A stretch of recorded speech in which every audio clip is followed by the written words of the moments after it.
tankish kind of a thing. Now we've got these futuristic robots that are,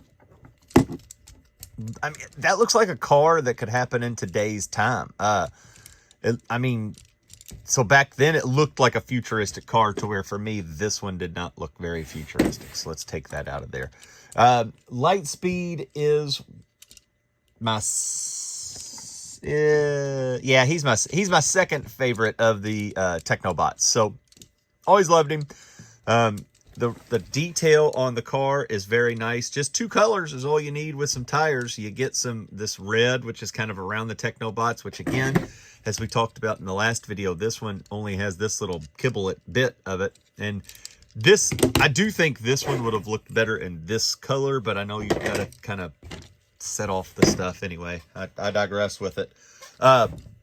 So for Lightspeed for me was always a tricky transformer, not because of how hard it is to transform, but of how fragile he was to transform. Because a lot of pulling, and as a kid and an adult, it's a little hard. So to pull him out, this would come down, and that would form his legs. And then you have another little slit that's right here that you pull down, and it's not the easiest thing in the world, and you don't want it to be because of it being loose, and it will be loose in car mode, which is not good. So let's see if I can get this wiggled out, because this one is very tight. All right, hold on.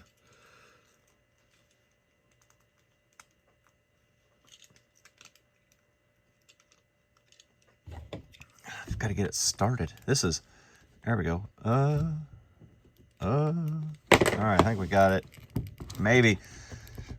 And that's what I'm talking about. So just that little hit right there will make it get and pop off.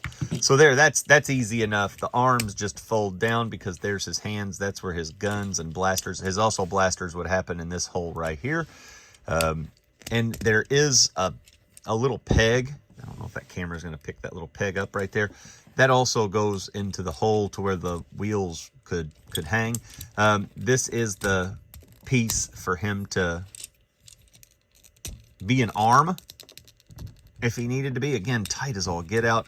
He's a leg for me. So, and then that just folds down like such. And then there you have just kind of a very generic Lightspeed. The face mold, very small, very little, can't really get too much into it. I dig everything about the robot mode, other than he's chunky for being such a light